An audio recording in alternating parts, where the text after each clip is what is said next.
All right, we are back. We are the Bodhi Bros, and today we decided to do another one of our episodes in the series of tribute to our favorite teachers.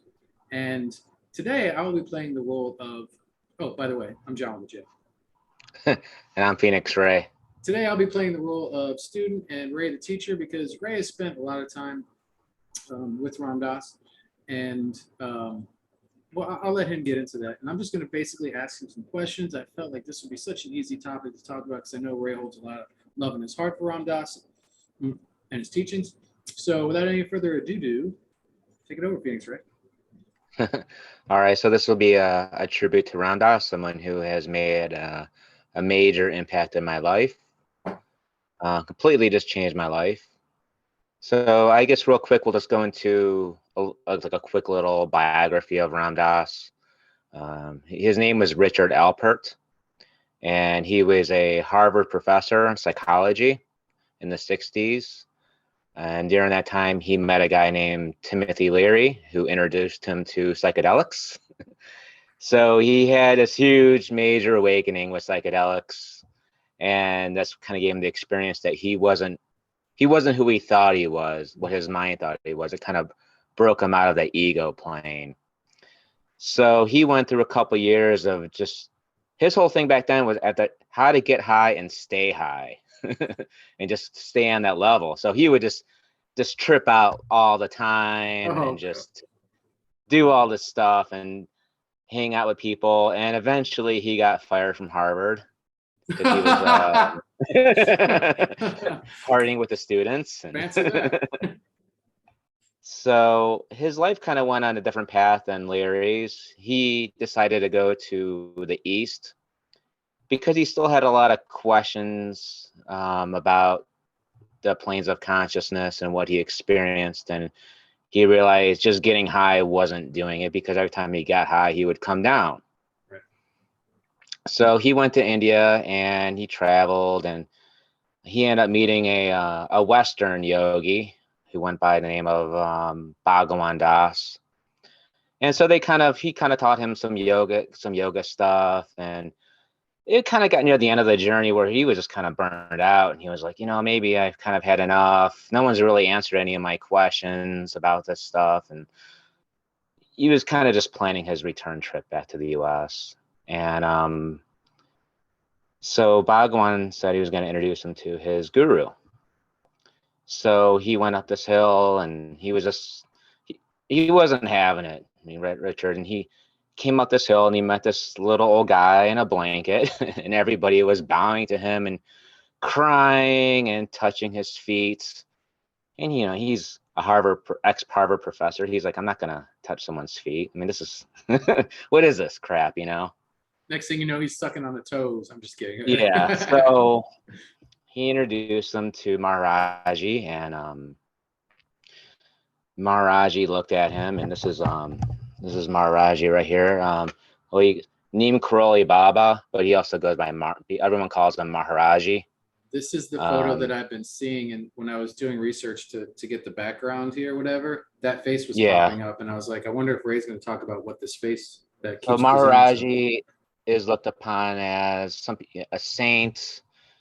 Some people see him as a guru. Some people see him as an actual incarnation of Hanuman, who was the monkey god in Hinduism in the book of the Ramayana. So anyways, going back, Maharaji was looking at Ramdas, and Ramdas was, Richard, he was very uptight, and he goes to him and he's like, you were out looking under the stars last night. And he was like, yeah. He's like, you were thinking about your mother? She died this year? And he's starting to think, how does he know that? Right. And Maharaji, who only spoke Hindu, said in English, she died of spleen. That's very specific. And yeah, very specific and said in English. And this was what blew Richard's mind. It blew, like, being a scientist, right? Someone who was very just a rational thinker. His mind couldn't handle this, and he started going this paranoid state. Like, how does he know that? Is this some sort of setup? Is this some sort Right. of like Right. practical joke? And he just couldn't. And he just started crying, and it was just this huge release, and it broke through his ego, to broke through his mind and open his heart. And he ended up just staying there at the temple, and they gave him food and they gave him a room, and nothing was even said. It was just agreed upon that he was just going to stay there. And Wow. he was given the name Ram Das. Ram is a name of God in Hindu, and Das means servant. So his name actually means servant of God. And one of the famous stories is, well, he had a lot of strong pills, psychedelics on him, and Maharaji was like, "You have some of that yogi medicine." He didn't know what he was talking about. He thought he was talking about aspirin or something. He's like, Right. "Yeah." Right. He's like, "Give me, let me see." So he had some strong pills, and he's like, "Okay, well, if he knows everything, then he knows like, what the stuff is." So Maharaji's like, he hands him a pill, and each pill was a very strong dose because he was a a seasoned user. Right. He's like gives him one. He's like, more. Yep, another one. Basically, all the pills he had, and he took them all. And he was like, okay, well, he said the scientist in him was like, okay, well, this is going to be very interesting. And he watched and went about his day, and nothing happened. Nothing. And that kind of like showed that was Maharaji's way of showing him that he doesn't need that. To kind of free him of, because before he needed the psychedelics to kind of get up to those the spiritual planes, I guess you would call them, or higher planes of consciousness. And Maharaji was kind of showing him that it's all in you. You don't need anything external to do that. Right. So Ram Dass, he ended up coming back to the U.S. and he wrote the famous book called Be Here Now. And then he just, he ended up touring, giving lectures, throughout the world. And then in '96, he had a major stroke where he almost died. He became disabled and in a wheelchair. And he came up with, they did a movie on that called Fierce Grace. And he always regarded his stroke as grace, that he was stroked by grace. And because it kind of forced him to go inward more and to be more of a, not, instead of being, he was always a giver. Now he was dependent on other people. Mm. He had to be a receiver of people in handling stuff, and people helping him, and people doing stuff for him. And that was something he wasn't really used to. So he had to kind of get over that. So I guess we can go into, I love it. Yeah, right. Perfect timing for the transition. He's open to receive. Yeah, open to receive. So personally for me, I discovered Ram Dass when I was in a really, really bad time in my life. And I think what really resonated with me with Ram Dass was the fact that he was a Harvard professor, and he kind of would explain a lot of the mystical stuff, and just the way he just described it, and he kind of brought a psychological aspect to it. Right. And just explained everything just so well.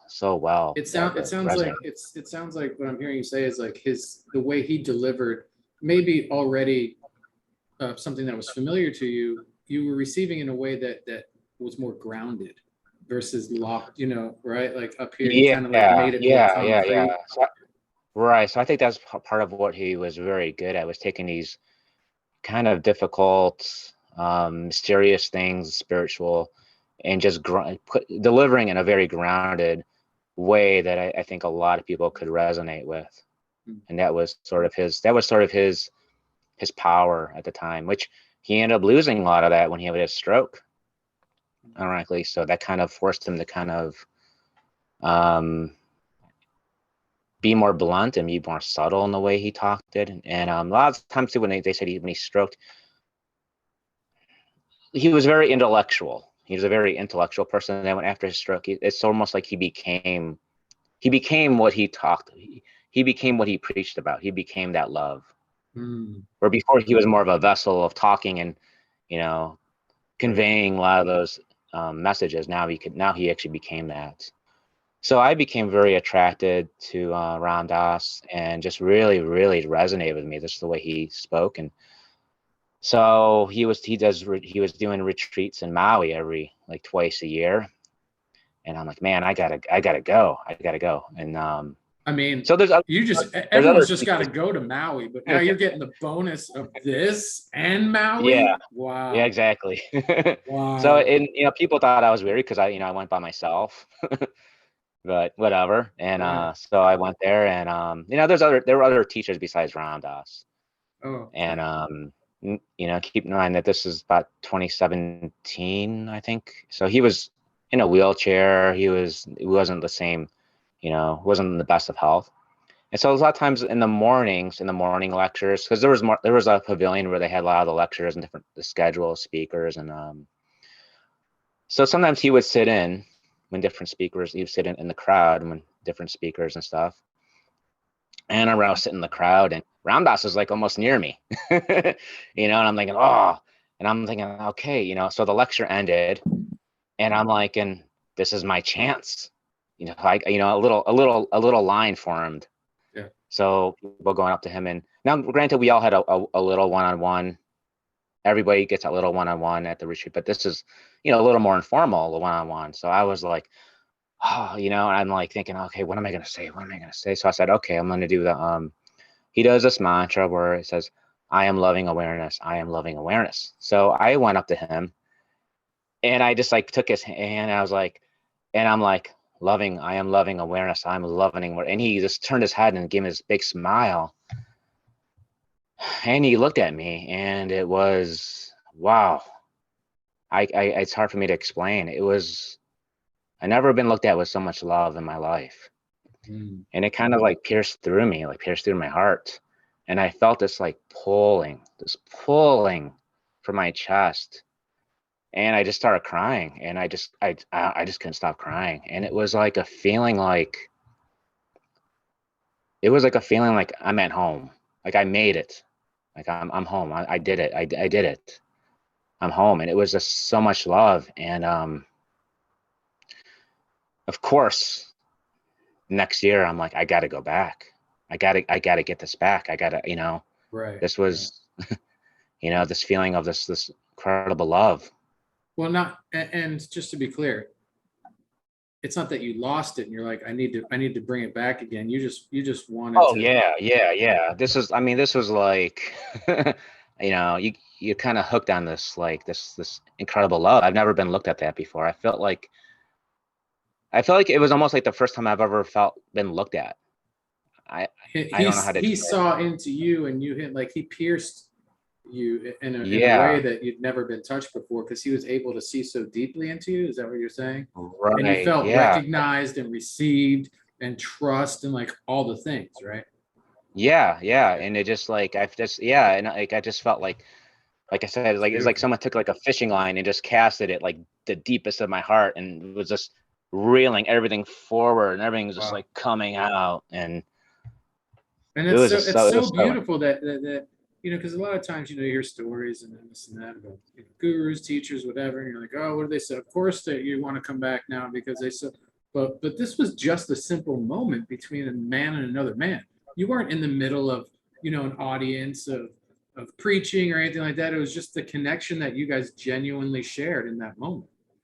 yeah, and it wasn't like he told me to do anything or said Right, anything, right, really. right, right. It wasn't like go meditate for 8 hours a day or do this, or it was just him just loving me. That's really all it was just that pure love. And that's really what just like you said, just pierced right through my being, and just right to the deepest part of my soul.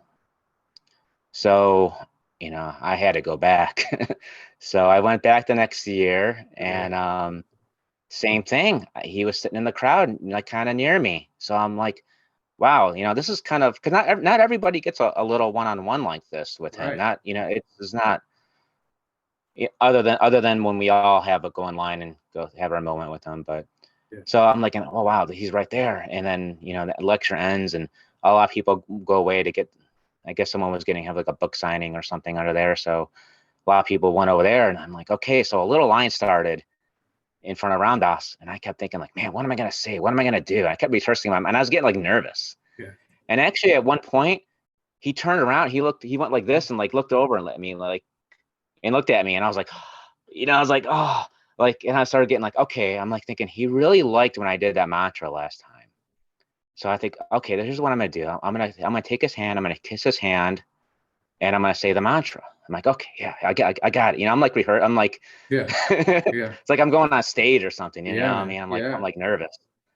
So I get up to him and he looks at me, and the whole thing just kind of falls apart, and I'm just like, Yeah.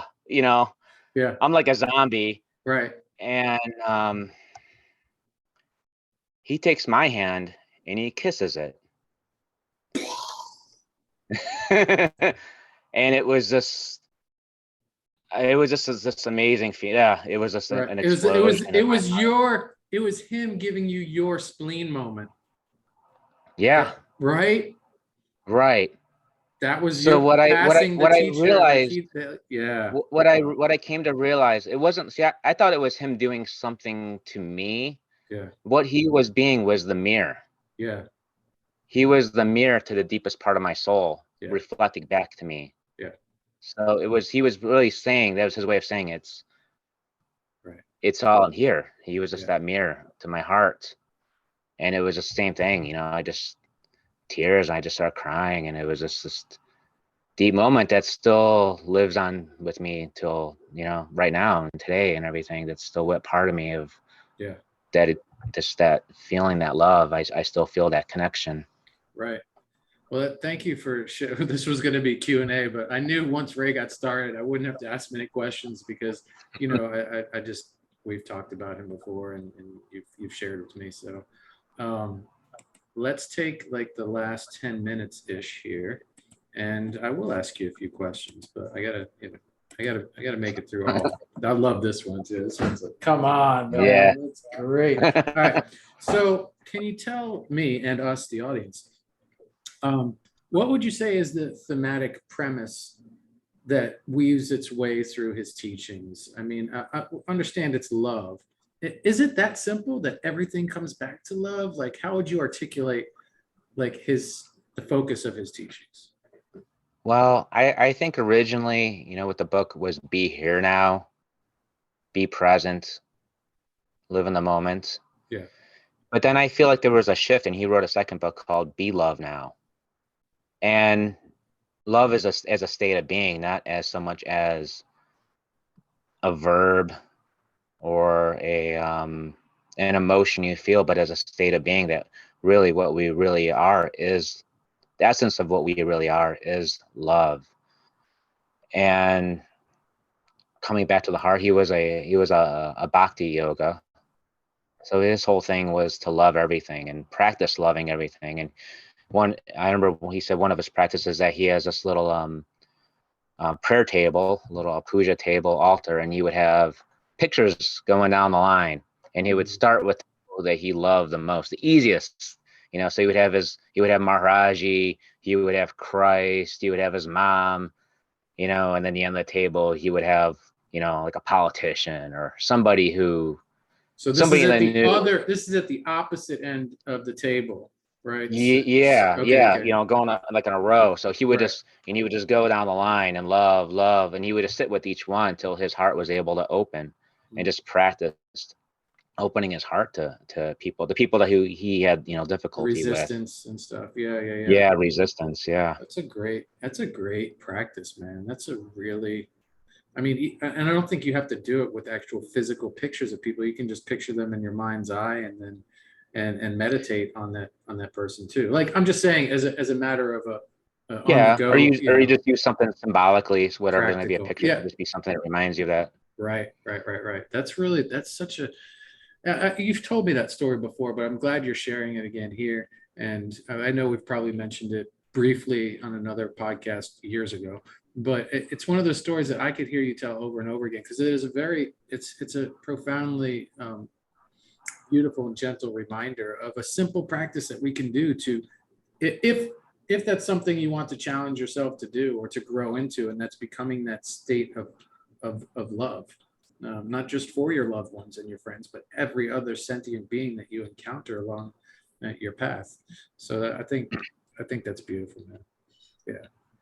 Yeah, so essentially it always comes back to love. And he gave us one story when he was in India, or Maharaji would call him. Maharaji would call. He was a part of a group, and Maharaji would call people up, and he would give somebody a lesson for that day.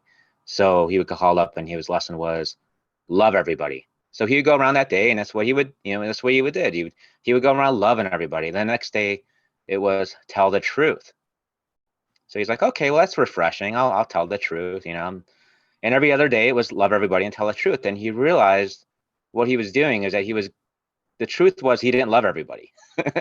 He would make believe he loved everybody, and he would pretend he loved everybody. And the truth, he kind of despised all the other devotees because they took the time away from Maharaji, because they would take all his time and stuff and kind of crowd around him. And one day he missed the bus from going to the temple, which was like 8 miles. So he had to walk through the jungle, and he came up on them in the temple, and he saw all of them crowded around Maharaji having fun and laughing. And he said he was just so angry, just so pissed. And he came up down there, and one of the devotees gave him like a leaf plate of like food, which food is very sacred in India. Yeah. As it's, pranam or whatever like that for God. And Ram Dass took the plate of food and he threw it at the guy. And Maharaji was like, Ram Dass, come here. And he's like, what's wrong? He's like, he's like, I hate everybody. I hate all the devotees, and I hate myself too. And he's like, do you love me? And he looked at Maharaji and he just started crying. He's like, of course, I love you and all this stuff. And he went through all that stuff. And then Maharaji was like, so I thought I told you to love everyone. And he said, yeah, but you told me to tell the truth. And the truth is I don't love everybody. And Maharaji got like kind of close to him, and he said, Ram Dass, love everybody and tell the truth. And he said what he experienced was 2 things. The first thing was a coffin with himself in it. And who was in the coffin was who he thought he was. Who he thought he was somebody whose truth was that he didn't love everybody. And what Maharaji was explaining to them is who he would be once he was done being who he thought he was. And then he looked around, and one little shift of conscious, he looked at everybody and the devotees, and he saw that he really did love everybody. Once he got in his heart, Right. he did love everybody. And that was the lesson, and that's what he, that was his thing that he worked on, was love everybody and tell the truth. And this could take a lifetime. Yeah. So it's not a Right. it's not usually not an overnight thing. 6-week crash course that you can order online at ramdas.com. Right. Right. Like this is something, especially in our busy, day-to-day routine and lives and stuff. Like that's right. that's a commitment. We have those ideas of who we think we are, and we have those ideas of who we think everyone else is, and we have desires and traumas and all such, and then we see through people through those lenses of our desires and our fears and that whole matrix of our ego. So a lot of the path is to go from here to here. That's the path. Yeah. And I feel like the spirit of our journeys and what we've been talking about, shadow work and this, and what's too much and what's too far, is there such a thing, and where's the path? I am the path, you're the path, we're the path, you're always on the path, there's no wrong or right path, it's the path, right? And sometimes we get very spiritually curious, but then like really spiritually confused and overwhelmed because we're taking all the courses, we're studying all the teachers, we're doing this, we're doing that, all this stuff, and sometimes you're like, have I gotten anywhere? Is any of this working? Like what? And breaking it down to the simplest of terms, some might say, oh, well, that's just an easy road, or it's a cop out or whatever. You got to do the deep work, the hard work. But I don't think loving anyone or anything is necessarily easy work. Yeah, I think it's easy work when you can finally love everybody and tell the truth, right? And right. I don't think any of us know many, if any, people at all that do this constantly without error or flaw, whatever, like that's always telling their truth, always being authentic and loving each and every person. It's, I mean, like that sounds kind of like I beyond guess extraordinary. simple doesn't always mean easy. Right. But so So I guess what I'm trying to say is that from Ramdas, one of the things we took is the sprinkling loving awareness on everything, right? mhm. Right. And I think one of the cool things about a focus on love is when you do get lost, right? Or when you do feel overwhelmed with all these different teachings and all this, that, the Beatles said it too, all you need is love. I think it's just such a great reminder. Like, it's a way to get centered and focused. I mean, like, you could just take that word, whatever it means to you, however it feels, and wherever you'd like to apply it, like, just sprinkle a little more. I don't think you can overseason with the love shaker. You know what I mean? Like, get it in there, get it Yeah, on there. as long as it's real. And Right. if you think about it too, it always, every spiritual situation, or you get yourself into some sort of confusion, or you feel trapped, or you feel kind of blocked, it always comes back to the heart. If you think about it, it always comes back to the heart, Right. because it's always what we're usually caught up in, some sort of thoughts and some sort of mental lockdown or puzzle that we get confused, or some sort of paradigm or some kind of paradox that we get caught up in. And a lot of the time it's just coming back to the heart. Yeah. I I shared one of his quotes the other day, and it was, it's right here.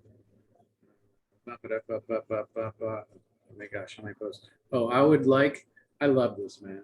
And I know you saw it, but I would like my life to be a statement of love and compassion.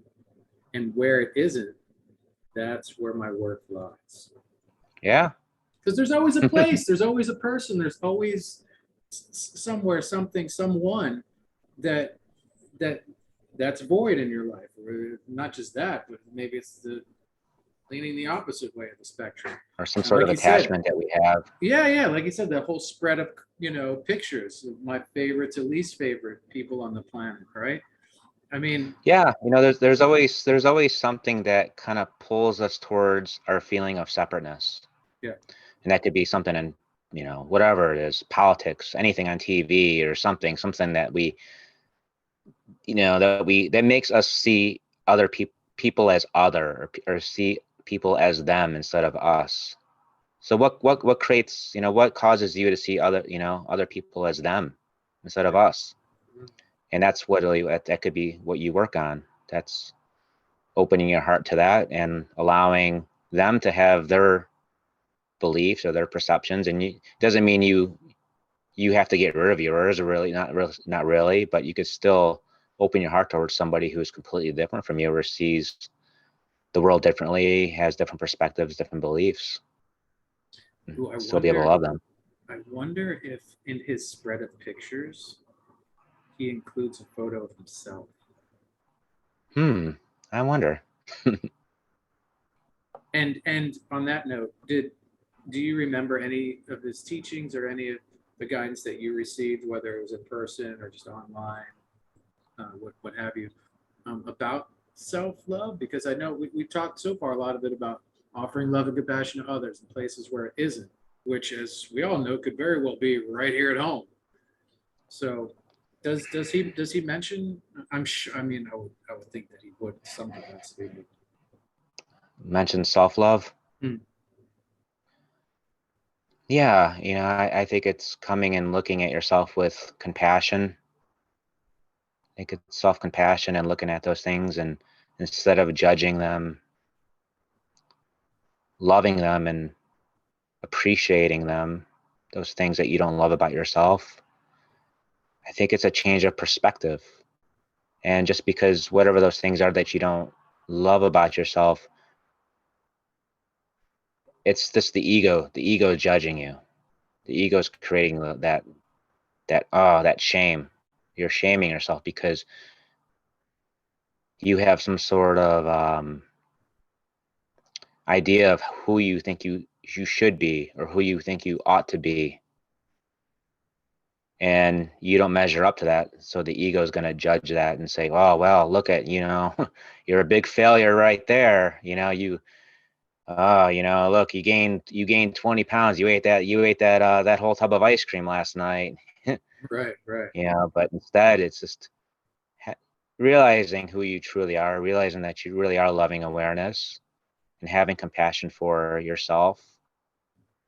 Maybe getting down to the root, if there's some sort of thing that you don't like about yourself that's holding you back, where does that come from? Maybe that was some sort of trauma response, that you're trying to fill a void with through whatever that is. We'll just use eating. Maybe you're eating because Yeah. you're depressed. Yeah. And so instead of shaming yourself for eating, maybe get to the root cause of why you're eating, and that's that depression, and going beneath that and seeing that. And without saying it, but knowing what we know now and the things that we've learned now, and applying it thusly, it sounds like when you're doing that, you're you're loving everybody and telling the truth, and the everybody in this instance is all the bodies in yourself, all the inner children, all the different aspects of you and your life and what make up Ray and John, right? So by telling the truth, that's really having the courage to be intimate with those parts, those 3-year-old John, 2-year-old John, scared of the dark John, and also let us not forget to celebrate all of it, right? So it's also loves to paint John, wants to go to a drum circle John, like let's give love and celebrate all the things, and I think that's part of really great self development, awareness, love, et cetera, and that's shining the light on everything.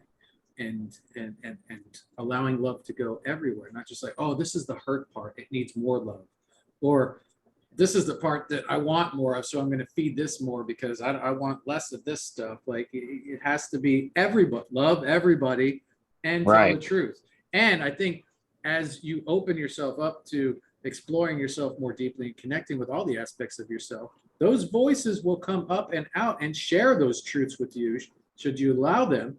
And that's your time to shine and be like, oh, hey, love everybody. That certainly includes this aspect of myself. Yay, we got 5 minutes left. I think if you truly, I was gonna say that, I think if you truly do love somebody, you are going to tell them the truth, and you are going to give them whatever it is that they really need and be open for them. So I think love and the truth kind of coincide. I like that. Well, we have a little less than 5 minutes, Ray. We don't have to take it to the 5-minute mark, but I want to give you the last 5 minutes to, maybe just wax poetic on the theme of Ram Dass, or say anything that we haven't touched. Is there anything else that you'd like to mention? I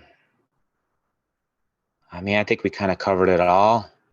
It's just love everybody and tell the truth. Love now. Yes, I think that'll be the title of this week's Love Everybody, as the subtitle to the tribute to our favorite teachers. Yeah. So I think we're right now, at least we're revisiting lots of the different seasons, we'll call them, of the Bodhi Bros. And as I was scrolling through our library, I'm like, oh, we don't have a lot of these. We've done Thich Nhat Hanh, we've done Teal Swan. I was like, man, let's do one of Ray's favorites and like sprinkle some loving awareness on Ram Dass. And so we'll probably, I think maybe the next episode we'll review a video and take you back to the old school Bodhi Bros, when that was the first thing we did. So we'll pick a video, we'll post it in advance so y'all can watch it too before you watch the episode, or you can watch it after, whatever fits your fancy. I think a lot of times when we go through the videos and review it, you don't necessarily have to see the video, because we kind of give you the review anyways, and what it's all about. So right. If you have the time, go for it. If you don't, we'll do it for you. Exactly. It's all good. So I guess without any further ado, thank you so much for joining us for another episode of the Bodhi Bros. We look forward to making many, many more and being of service for many, many, many years to come. I'm John with a J. Phoenix Ray. Namaste.